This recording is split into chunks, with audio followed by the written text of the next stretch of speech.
Thanks very much, everyone, for having me. Thanks for having me back, actually. I don't know if there's anyone here who would remember this, but I gave a talk here when I was a graduate student looking for a job.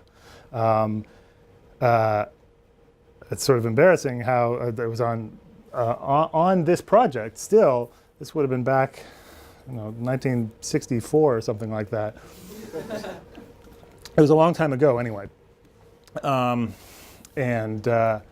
I don't think anyone who was here was there then, but if they were, I don't completely remember what I said then, and so I'm just going to hope that you don't remember what I said then, and so that you won't mind if I repeat myself. Certainly, I know the visuals are new, the slides are new. I didn't have PowerPoint then, or I didn't have PowerPoint then, and the book is new. So I have just, I want to talk to you about this book that I've just written, The People's Network. It's called The People's Network, the political economy of the telephone in the Gilded Age. And here it is here. I even have flyers that give you 20% off if, from Pennsylvania, University of Pennsylvania Press. Or if you're interested in the introduction plus the flyer as a PDF, talk to me and I can hook you up. The first 20 pages are free. I did actually, I'll admit, I'm very happy with the book. I'll admit that there was a while where I wanted them to let me call it something different. I wanted to call it A Fight with an Octopus.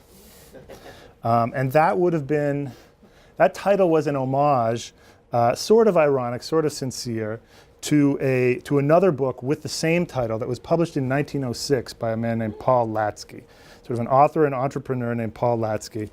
And Latsky, the octopus that Latsky was talking about, this cartoon, is of the Bell Telephone octopus. The octopus was the Bell Telephone Company. Alexander Graham Bell patented the telephone in 1876.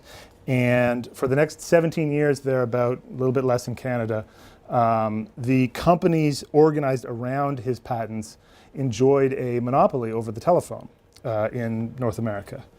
And as Latsky put it, or from Latsky's point of view, he said they fastened a gouging monopoly onto the necks of the American people. And the book is really this sort of lurid, muckraking assault, frontal assault on Bell Telephone. No crime is too low for the Bell octopus in Latsky's telling. They bribed the press, they corrupted government, they drove people bankrupt, they manipulated the courts. And of course, their great crime was that they followed the traditional monopolist strategy of charging very high rates for telephone service, maximizing profits. They kept the telephone out of all but the wealthiest of businesses and homes. They focused on major urban markets. They made little effort to bring the telephone to small towns and rural areas or beyond the sort of urban centers of the West Coast and the Northeast.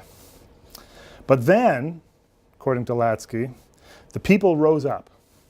After the patents expired, or actually after they were overturned by legal challenges in the 1890s, ordinary people, farmers, doctors, small-town entrepreneurs, started setting up their own telephone systems, their own telephone companies, sometimes in direct competition with Bell, and sometimes in these small towns and rural areas where there was no telephone, where Bell did not yet serve. And these people called themselves the independent telephone movement. Now, I don't endorse everything that Latsky says, but this part of the story is true. In the years around 1900, tens of thousands of these little independent telephone companies were established. So the Bell patents expired in 1894, or were allowed to expire or overturned in 1894 and 1895. And that's the beginning of the independent telephone movement. Within a few years, prices dropped, competition pushed prices down, access spread. They went from about 200,000 telephones in the United States in 1894 to 6 million telephones by 1907. Both Bell and the independent systems grew extremely rapidly. And there were tens of thousands of these little independent telephone companies. Some of them were big urban systems with maybe 30 or 40,000 customers. Others were tiny little, just farmers, like 6 farmers all together on one line. If they couldn't afford to string copper wire, they would just run electrical current through their own barbed wire fences from farm to farm to farm. These sort of very low-tech, small, modest telephone companies. So I didn't take Latsky's title, but I did in the book, I quote his introduction as a sort of semi-ironic epigraph. And I'll read a bit of it just to give you a sense of his language. He says, "This story should appeal to those who have good red American blood in their veins. It is the story of at least one trust that was busted. It is the story of a smug coterie of Boston gentlemen," he puts that in scare quotes, "of Boston gentlemen of the immaculate type." Bell was based in Boston, so he's talking about them, "who were put to flight by a few sturdy men out of the West. It is a story that will interest even women, for it is full of good, clean, honest fighting. It's a story of men who stood shoulder to shoulder and lined up against the most complete and relentless monopoly of the times and beat it to a pulp." And this is the kind of language that actually pulled me into the project at the beginning, was just this sort of overheated, barnstorming, populist rhetoric of the independents. I find it, and they all talk like this. It wasn't just Latsky. And I know that it's hype and it's hokum, but I also find it sort of just compelling and appealing and entertaining. The independents were going to change the world, and they were going to get rich. And they didn't see any contradiction between these goals. They talked about building a people's network, building a people's telephone. Many of them called their companies the People's Telephone Company. They were going to give the telephone to the people or give the telephone back to the people. They said they were certain that this new communication technology was going to be this empowering democratic device that would vanquish all the octopuses that were taking over the nation. So the subtitle I used for my talk today invoked net neutrality, the modern fight for net neutrality, the modern fight today to preserve the kind of basic openness of the internet. And I put net neutrality in scare quotes because it is a bit of an anachronism. That term certainly wouldn't have been used 100 years ago. The parallels between our moment today and this fight 100 years ago are there. They're not sort of one-to-one perfect parallels. But the independents were fighting for a kind of neutrality of their network. They were fighting, for instance, they were fighting to enforce what they called common carrier laws that would prevent collusion between Bell or AT&T and Western Union, the telegraph monopoly, or collusion between either of these companies and the Associated Press, the newswire service. But neutrality of the network was only a small part of what they were fighting for. Really what the independents said they wanted was a different kind, an alternative communications infrastructure, one built around smaller, locally oriented networks, owned and operated by the communities they served. And really they were fighting, beyond just the networks, they were fighting for the preservation of an older, more locally oriented economy. So when I compare the independent telephone movement and its fight with Bell, AT&T, and just all the fights that were going on at this time, when I compare that to the modern fight for net neutrality, I'm actually struck by how modest or conservative, how limited a goal net neutrality is, how little today we kind of expect, and how little we are likely to get since it's already sort of slipping away. You know, we have you talk about telecom today, we have in Canada, you know, they have the big telecom providers, Bell, Rogers, on the one hand, and then the people fighting them are the big content providers, Google and Netflix, and we're left in the middle sort of trying to divine which of these billion-dollar multinationals has our interests more at heart, right? We're sort of like, which one do we want to cast our lot with? Or last summer when Verizon tested the waters about coming into Canada, you know, we had this conversation about, well, would we be better off if the largest, most predatory, monopolistic phone company in the United States came to shake up the three large, predatory, monopolistic phone companies in Canada? Would we be better off with 4 of those companies than with 3? But what would it be like if we had 40,000 of those companies? Because that's what we had. That's what happened 100 years ago. What would it be like if instead of pinning your hopes on Google or Bell, you and a dozen of your friends could create your own communications network?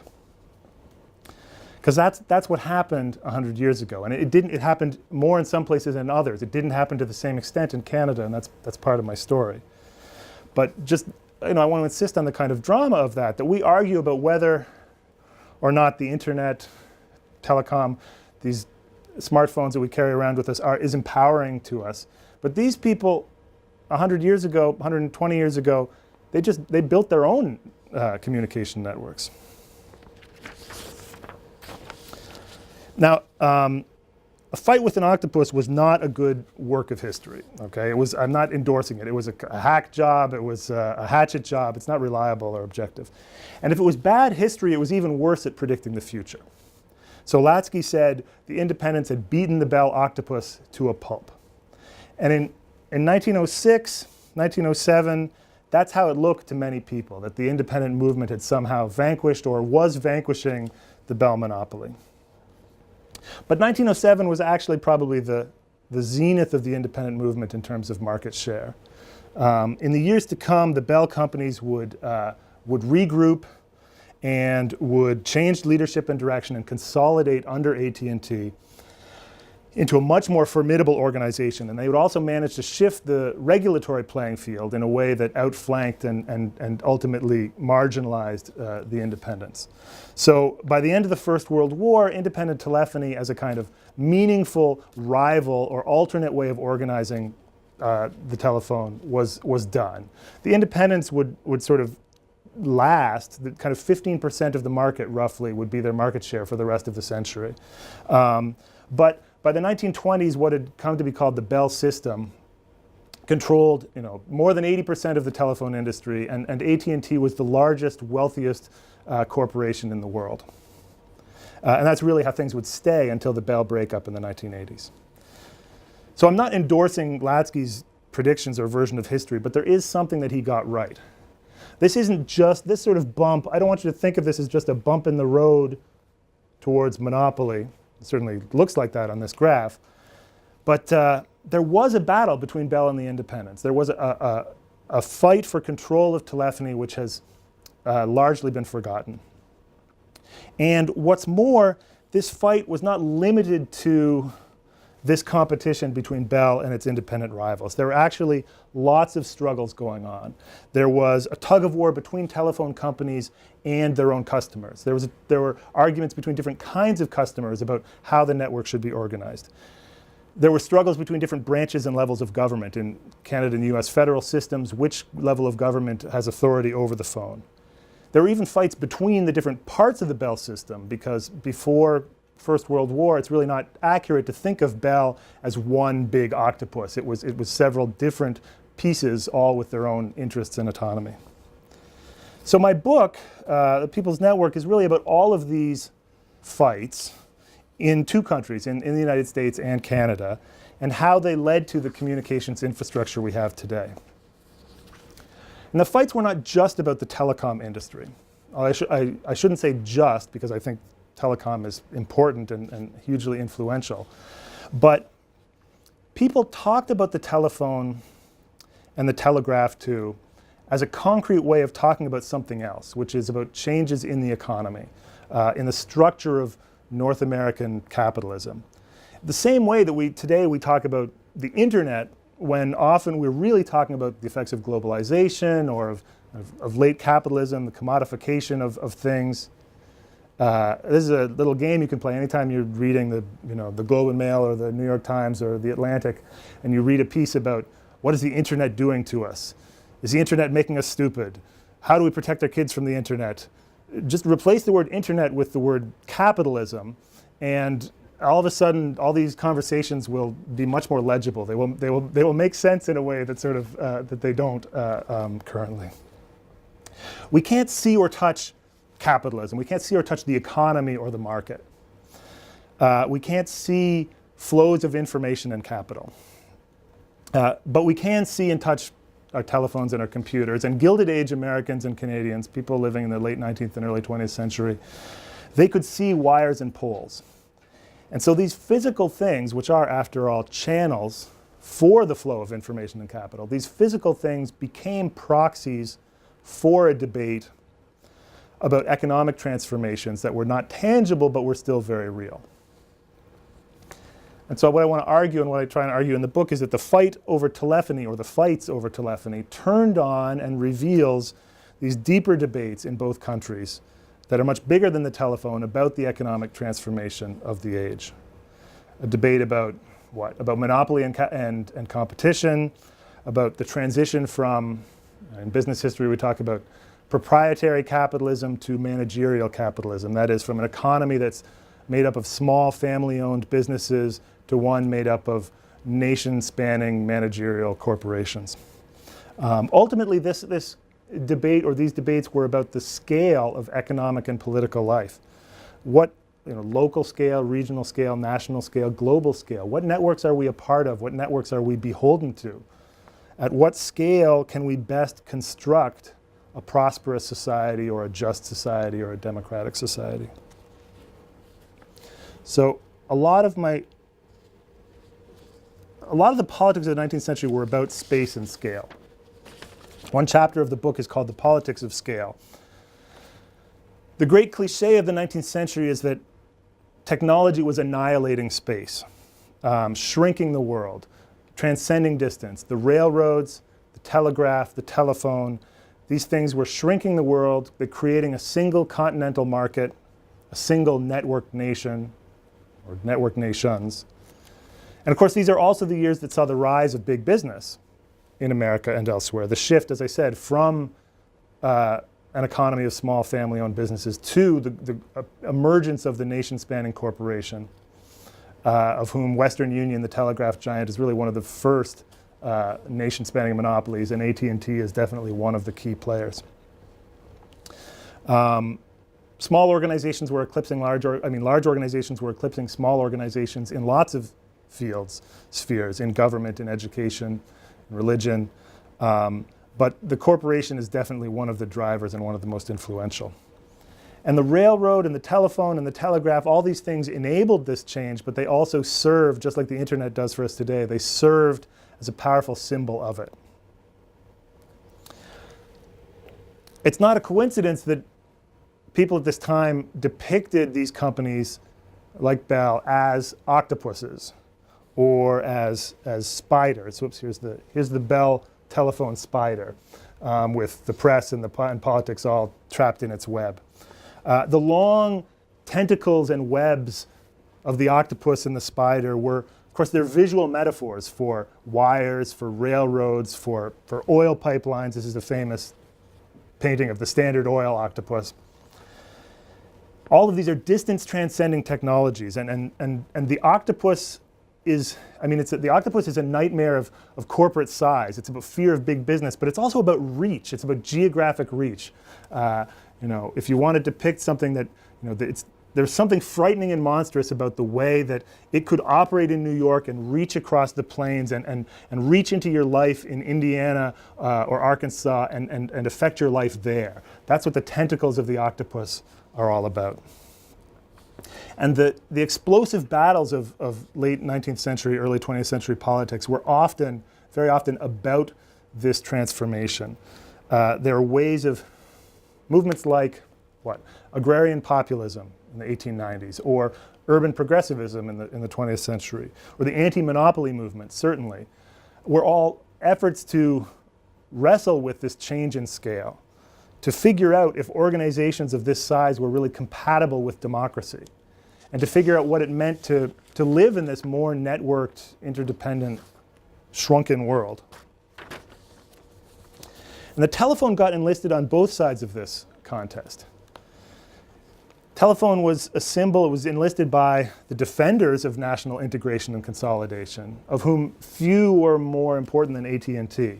I won't talk a lot about it today, but the last chapter of my book is really about how AT&T sold the idea of being part of a national or an international grid, and how so much of their advertising and publicity was about learning to love the octopus, or learning to love being part of this national network. But also the telephone was embraced by the opponents of this transformation.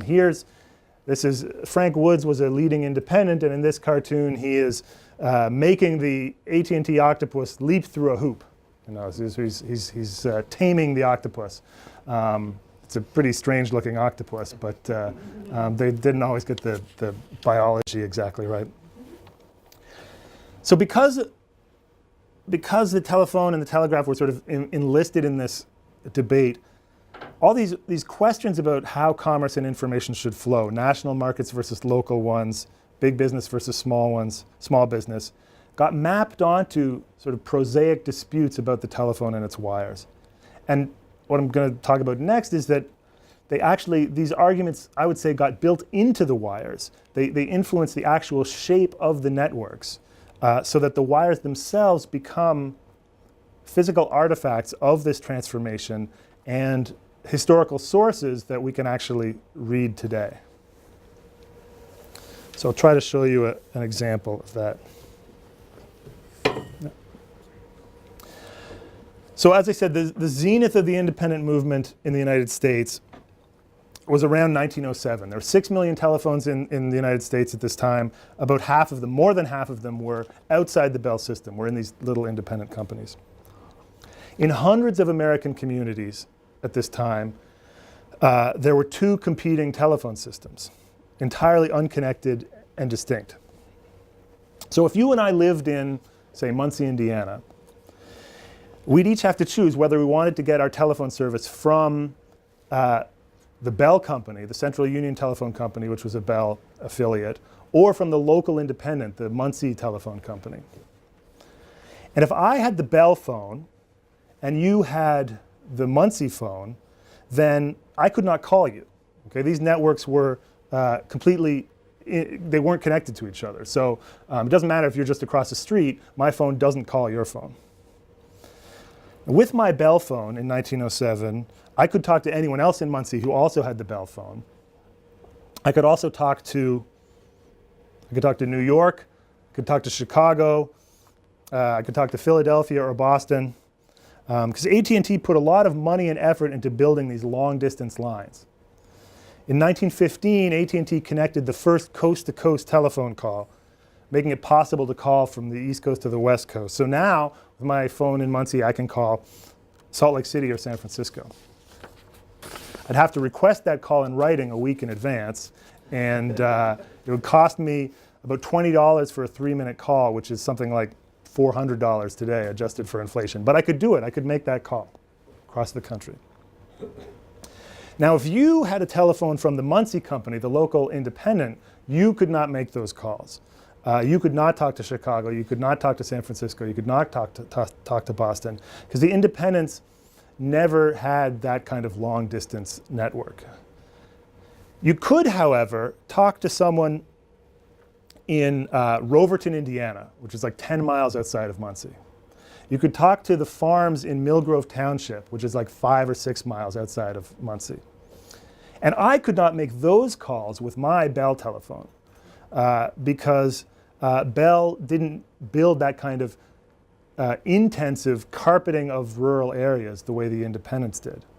And these short distance connections or middle distance connections, this kind of intensive, all the farms around, all the rural areas and villages around, Bell didn't build up those connections, and they became a very powerful competitive weapon for the independents. So the point here is that when you pick one network or the other, you're making a choice about who you want to talk to, right? About what kinds of networks you belong to, or you see yourself belonging to, who you imagine yourself talking to, who you have economic and social interaction with. So really what part of the economy you are part of. And you're taking part in a kind of referendum on the organization of the economy and on your own identity. And really on the kind of meaning or of distance and scale in American life. Yeah? Was it unaffordable to have both? That's a great question. Thanks for asking that. Yeah, it was not unaffordable. You had to pay 2 bills, but there were people that duplicated, and about on average about 20%, about a fifth of telephone subscribers went ahead and got both. And it was clear which kinds of people did it. It was sort of large businesses, people that felt, that had the money and felt it was important to be able to talk to everyone. And so, in a way, they were subsidizing the kind of, people talked about the nuisance of duplication, but it was unevenly borne, that certain people would, yes, go ahead and get both telephones. Bell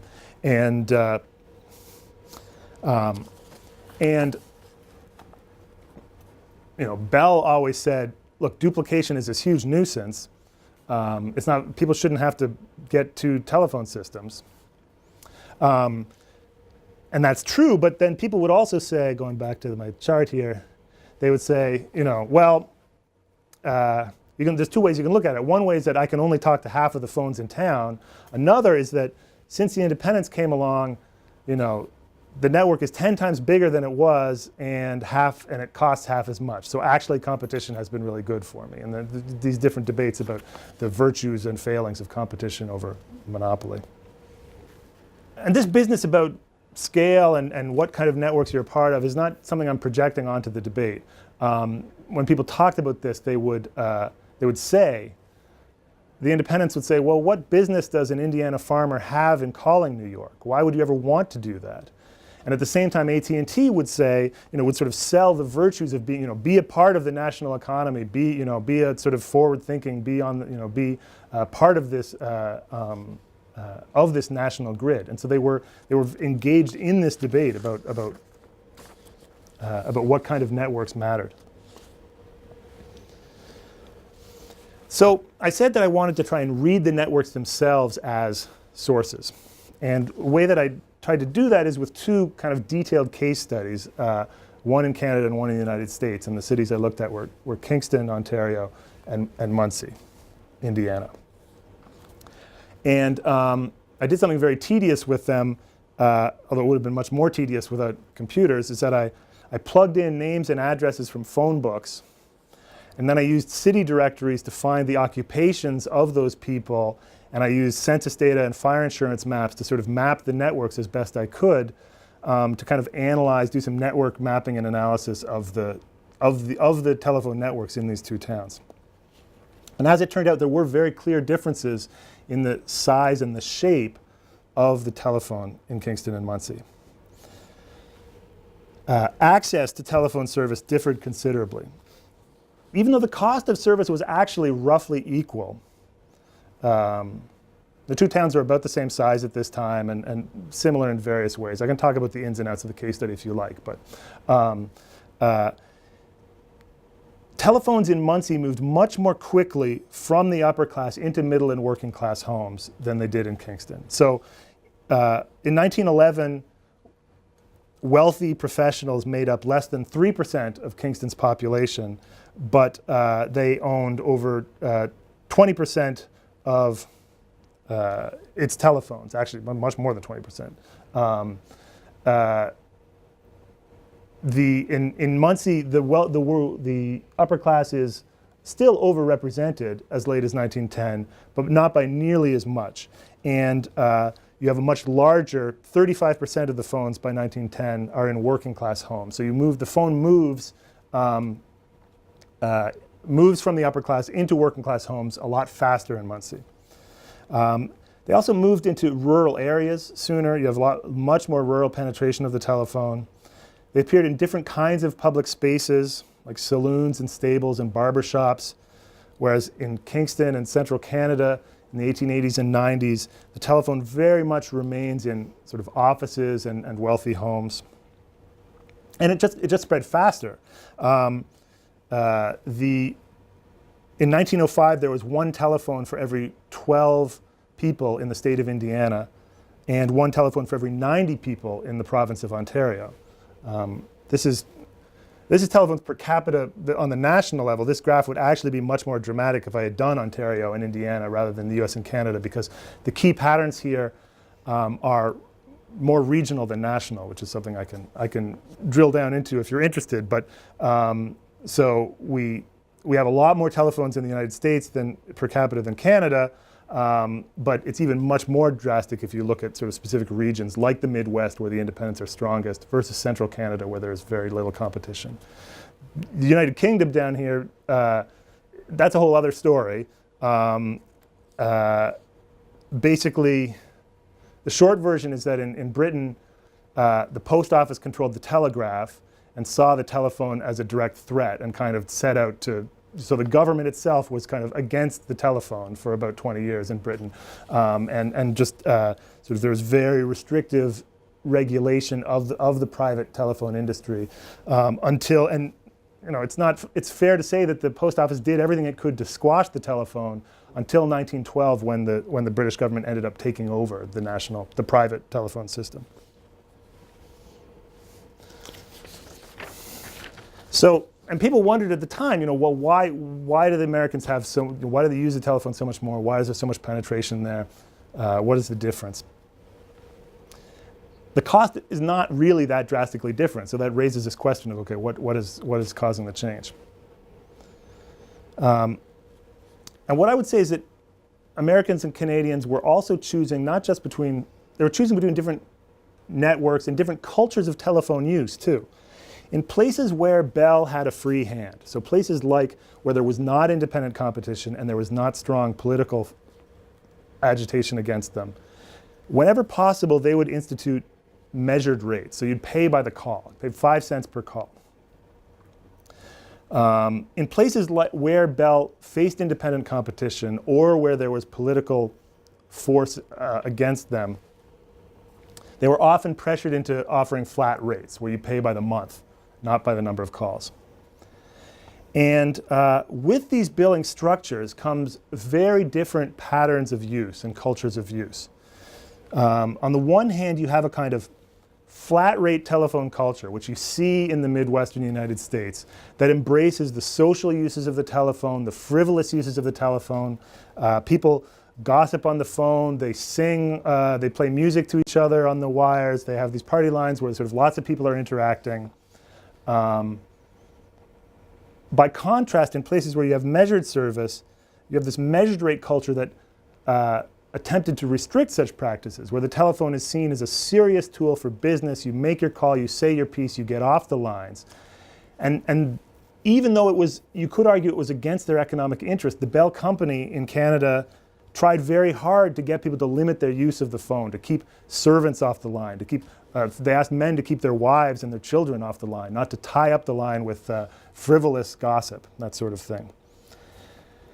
So you see this again and again, that this, you know, we have this kind of prosaic difference between billing structures, but it actually creates a different culture, a different relationship to the technology. You know, if you want to think about parallels to today, this is not unlike questions we have about, you know, flat versus measured service mirrors questions about should we have unlimited flat rates for internet service, should we have usage-based billing. In Canada, we typically pay sort of steeply graded rates based on usage. And Bell or Rogers will say that this is fair, this is most fair, and that this, in the long run, saves people money. It protects us from bandwidth hogs. And that's exactly what Bell executives said, you know, 100 years ago. But there's other people who say, well, but a flat rate culture is a more open and experimental culture. It will generate new uses for the device. The device will spread faster under flat rates. There are more opportunities for third parties to find different uses of the network. And in fact, economists know that there is a kind of a flat rate bias, that people will generally prefer flat rates even if it doesn't save them money, if the difference is not too great.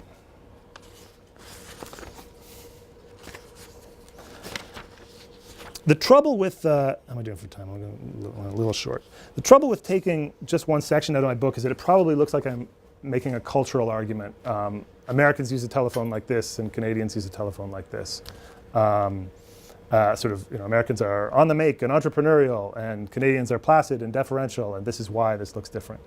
But actually, my argument is almost exactly the opposite of that, because I think we have to be wary of any time people try and ascribe kind of concrete commercial or political differences to sort of vague notions of national character. Actually, I think the real story here is a political one. Political decisions are what launched the different paths of telephone development in these two regions. In Indiana and in the rest of the American Midwest, municipal governments had jurisdiction over telephones from an early period, or they seized jurisdiction over telephones. So in the 1870s and 80s, even before the independence came along, town and city governments, mayors and city councils were regulating telephone rates. They were passing laws about the placement of telephone poles and wires. They were levying fees and taxes. They were granting franchises when they could to independent competitors. So the independent telephone companies weren't municipally owned. They weren't government companies, but they were very often they were owned by the mayor's brother-in-law or the city council, two city councilmen's father or something like that. If you look at where the independent movement flourished in the first decade of the 20th century, it's strongly regional. Okay, it's in the sort of Midwestern Indiana, Illinois, Ohio. And this is exactly where municipal governments had or took authority over the telephone in the 1870s and 80s. So we have to see independent competition and the flat-use telephone network that grew out of it as a quasi-government, quasi-municipal creation.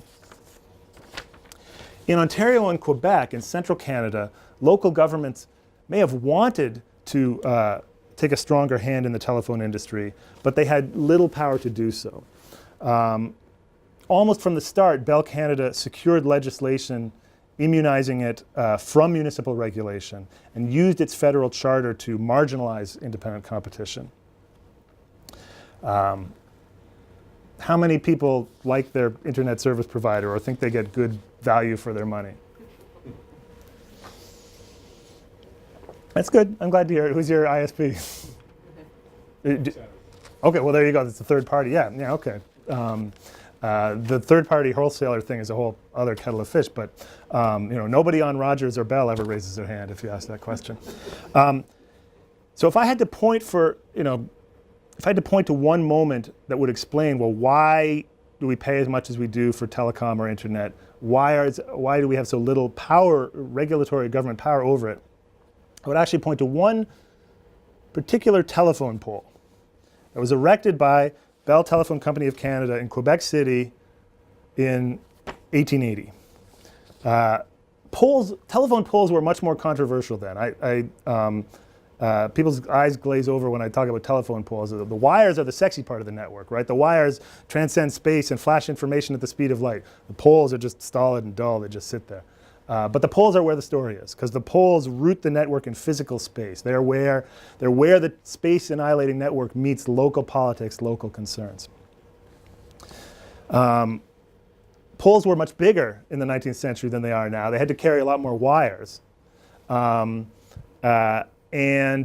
And then they also just subjectively, people noticed them more because they were new. We don't notice telephone poles today, but sort of the sense, here's a cartoon from Harper's in 1881, people imagined that their world was filled with wires all of a sudden, and they complained about these wires and they thought they were unsafe and that sort of thing. So this pole in Quebec City, the Rue de Bois, I think, correct me if someone knows Quebec City better than I do, I think this is the Rue de Bois, this street here, and it's one of these, one of those narrow cobblestone streets in the old city of Quebec. So it's quite narrow. And in 1880, Bell Canada put up a bunch of poles along that street, and they had to put them on the sidewalk or the footpath to make room for telephone traffic. And one of the poles blocked the door of a newspaper publisher named James Carroll. So of course he did, you can imagine, he launched this sort of editorial crusade in the pages of his newspaper against Bell Canada and against the tyranny of the monopoly and their great unsightly masts, ship's masts that they were putting up all over the city. And he launched this sort of long attack. And he eventually succeeded in getting the local Bell manager arrested for obstructing the Queen's Highway, was the charge. Bell Canada appealed the decision, said, we have a federal charter, it says we can erect a telephone system. But they didn't have permission of the city, so the question was, okay, who has authority here, the city or the federal government? And Quebec's Superior Court upheld the conviction. They said, this is not a national undertaking, this is a local undertaking. Remember, in 1880, there's no long-distance service from Quebec to any other province. The telephone wires calls go about 30 miles maximum. So they said, the Quebec court said this is a local undertaking and it should be under local jurisdiction. Bell Canada immediately went to Ottawa and petitioned Ottawa to change its charter. And in 1882, Parliament passed a bill declaring Bell Telephone a work for the general advantage of Canada. And this is a phrase from the British North America Act, and what it means is that if something is for the general advantage of Canada, the federal government can take it out of local jurisdiction and put it solely under federal jurisdiction, which means that forever after, Bell Canada can ignore municipal bylaws and regulations, and it really drastically reduces the ability of the municipal government to do anything to or with Bell. Now, I'm not actually saying that this one pole makes all the difference, but that regulatory difference, the weakness of municipal government in Canada and other parts of the United States too, there's sort of regional variations, versus the power in the Midwest, has this huge cascading effect on the creation of independent systems, on how telephone networks are built and their billing structures. And also that's just become the signature move of Bell Canada and other companies like it, is that they go to the federal level, frame their business as a national, even a nationalist undertaking, sort of wrap themselves in the flag. So state structures, it's not that they determined everything in a kind of simple or obvious way, but they channeled corporate strategies, and they also affect ideas about the telephone. Something I talk more about in the book is that, why does a kind of populist rhetoric take hold in the Midwest and a sort of nationalist rhetoric thrive in Canada? It's not because of sort of some difference in our hearts or our souls. It's because the political structure rewards certain kind of talk in certain venues. So if your constituency, if the people you need to please and impress is the mayor and the city council of Muncie, you're going to talk one way about sort of local pride and fight the octopus and those northeastern bankers. But if your constituency is a parliamentary commission in Ottawa, you're going to talk very differently about what the telephone is and what it means and how it's a national undertaking. It's linking the country together. It's preserving national identity. It's not that you're lying. It's that the strategies are going to evolve to match the political venues. And so I think there's a deeper theme here about how political structure shapes political culture. Why do we have populism thrive in one area and not in another?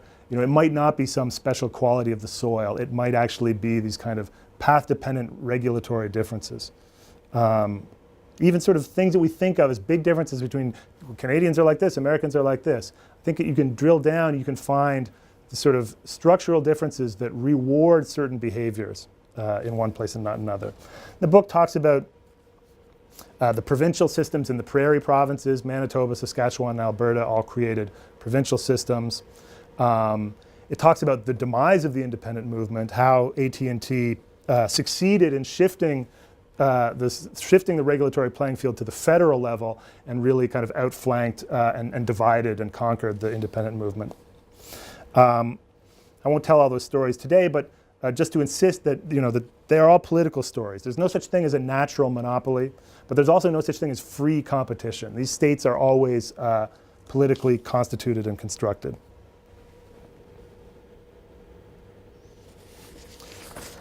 So if you give me a few more minutes, I do want to say a little bit about, well, what lessons does this have for us today? How can we connect this to the kind of, the politics of telecom and internet in the 21st century? And I want to tread lightly here because I'm a historian and not a tech industry analyst.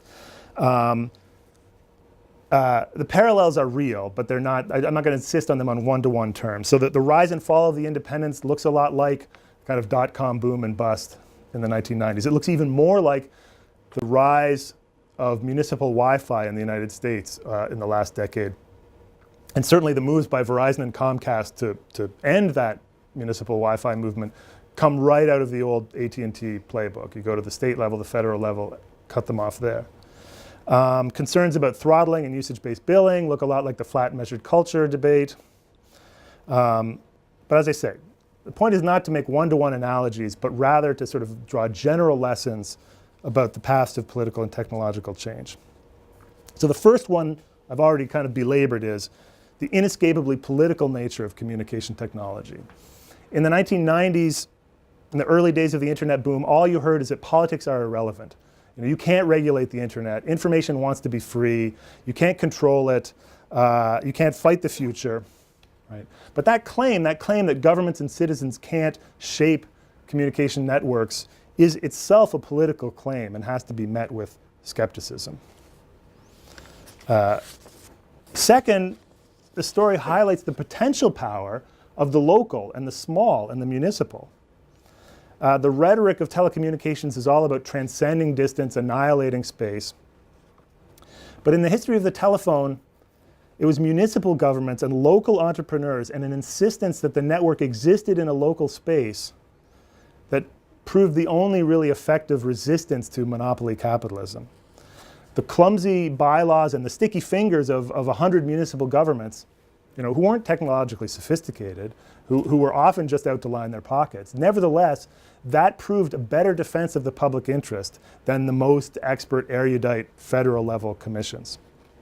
And I think that's true today. I think that our hope, if there is to be any hope of exerting citizen control over giant globe-spanning networks, it has to come at the kind of local level. Finally, and this last one is not sort of popular with tech-minded people, but I think the history of the phone makes an interesting case against standardization and even against sort of efficiency per se. Early telephone networks grew fastest and farthest at the moment when the system industry was most chaotic and least efficient. That's also the moment when it was the most responsive to the public and the barriers to entry were low. So there's duplication and there's waste, but it also made the system responsive to many different inputs. All right, so much has happened in the time it took me to write this book. It took me a long time to write the book. So much has changed in how we talk and think about the internet. It wasn't that long ago. This is Wired from 1997. We're facing 25 years of prosperity, freedom, and a better environment for the whole world. You got a problem with that? It wasn't that long ago that everybody was telling us that the internet was going to be this transforming, democratizing influence on all of our lives. And now I don't know if people still believe that. I mean, the frontier days are over. The fortunes have been made. The open generative web that was so exciting is kind of being replaced by tethered appliances and walled social media spaces. And I know I feel sheepish when I think about my own investment in those ideas from just 10, 15 years ago. It's sort of like fashions from a prior decade. The sort of the utopian hopes and enthusiasms of the 90s and the early 2000s already sort of seem embarrassing because people hate to be disappointed and they hate to be fooled. I know that this was hype. I knew that at the time. But just like Paul Latsky's fight with an octopus, the rhetoric there, that utopian talk, it was overblown, ahistorical, out to make a buck, but it resonated because it spoke to our sense of how things might be or ought to be, and maybe to a sense of sort of historical missteps that could be put right. So before we give up on the idea of a people's network, or before we console ourselves that, well, Rogers, Bell, Facebook, all this was bound to happen. It was just the workings of the market. It's just how the technology goes. We never had a choice in the matter. Before we chide ourselves for thinking, oh, things could have been different. There are elements of the people's network idea that are worth remembering. The view that community-scaled networks might be more humane or democratic or even effective than a national or international grid. The notion that governments and entrepreneurs can work together profitably to build those networks. And the idea that ordinary people can play a role in choosing and building these systems. Those ideas are not that radical, okay? And they're not, I don't think they're that naive. But what would be naive, and this is the final sentence of my book, what would be naive is to think that could have happened automatically, or that politics would not play a role, or that the octopuses of the world ever give up their power without a fight. Thank you.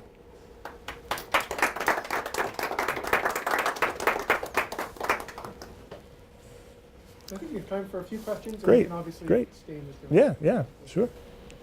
I had a couple of, thank you for your talk. Thank you. It's really fascinating, and I work in the internet space, so it's interesting for me to see this. And I Terrific. used to work for AT&T. So Oh, okay. Well, I hope you didn't feel I was attacking you personally, but thank you for coming. Mine was my pet project because I about AT&T's evil days. They made up for it. But actually, going back to your question of local versus network, the two things why the network dominates. One is the network effect. The value of the network dominates the bigger it is, the more value there is, right? Right. Which is why winner take all and monopolistic, natural monopoly actually Yep. does seem to have a value there. And the second part is content, right? When you have a local phone company, you can only talk to people locally. When you have a local network, you can only have local network. Whereas the content creators are unique, right? If you want to listen to a video by a specific pop star, that person has got to be accessible. They don't exist in every single town. So the uniqueness of content creation and of superstar, celebrity content creators, and the network effect of the value of the network being the, let's say, square or something like that, the number of participants, argue for every network technology, starting from local telephones, local electricity supply for that matter, local Wi-Fi, local this, all getting eventually integrated, into these mega networks with monopolistic tendencies. Yeah, that's a great question, and that is, that is the line of argument. That is the AT&T line of argument, and I, in giving a talk like this, I sort of decided to make today's talk about the independents. I actually do spend quite a bit of time on AT&T and the other side of it. It's not quite as one-sided maybe in the book as it is when I give the talk, but still, when you historicize this, as a historian, what I would say about the network effect is that is a story that we can use after the fact to explain what happened. But the reason for my maps of Muncie and Kingston is that, of the different networks, the choices, it did not necessarily appear to be true in 1907. Why does it make the network more valuable to the Indiana farmer if it connects to New York City?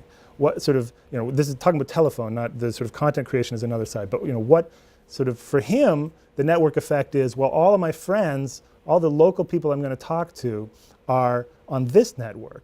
And it doesn't actually add anything to the value to me. In fact, it's more expensive. I have to pay for this fancy phone that can make long distance calls and not this cheap phone that can only call 30 miles. I just want to talk to those people. And so why can't, so the network effect, and AT&T had to convince people, look, you need to have one company because you want to be able to make calls all over the nation. But before the Second World War, nobody was making calls, coast-to-coast calls. Those calls were, they were a tiny, tiny fraction of the business. Long distance served AT&T as a kind of argument for their own existence and a metaphor for their own existence, and also as a kind of stick to beat the various members of the Bell system with. That as AT&T kind of, the various Bell operating companies were far more autonomous in the early days, and gradually in the early 20th century they centralized control of them. And the argument was always, we have to centralize control in order to have national long distance service. Could you have had a different kind of network where you have both, where you have sort of long distance, where you can call from one end of the country to the other, but you have local ownership and control? Well, that's actually what we have in Canada, or what we had in Canada for many years. And people said that the Canadian telephone system works in practice, but not in theory. That you have 3 government systems. You have BC Tel on the West Coast, which is a separate private company. You have and they're all owned by different people, and yet it is possible for them to interconnect and work together and that sort of thing. So, yeah, content creation. We get to the internet. We're now trained. Nobody now wants to have an internet that is only for Waterloo. Ian and I were talking about BBSs actually at lunch today, the sort of old days of the dial-up BBS, the sort of local BBS. I still think that, but the claim that all this has to be owned by one company, that's a political claim and not a technical claim, I guess is sort of what I would say, is that there are technical reasons there are technical ways to do a lot of things. And one could imagine a system where lots of little networks interconnect in a network of networks that is governed in a different way. Which is the internet. Yeah, well, sure, which is the internet, and yet I think the fights today are about, well, who will control that and which levels of the internet have leverage. That the fight the net neutrality fight today, I don't want you to think the net neutrality fight today that I'm saying it's big business on the one hand and the little guy on the other. It's really a fight between different levels of layers, right? The Netflix, Google versus content people versus last mile people, the people that own the cables. And so I understand that's why I say these parallels are not one-to-one. But I really want to sort of excavate and show that there was an alternate model that existed and that people made arguments for, and that has political scale. Thanks for the question, though. Thanks for coming. Yeah. Following up with that, then, so what was the tipping point that meant the end of the independence? Yeah. Yeah. Was it that the Indiana farmer all of a sudden saw a reason to want to come to New York, or was it because AT&T drove them into the ground? Yeah. So it's in a way it's both. There's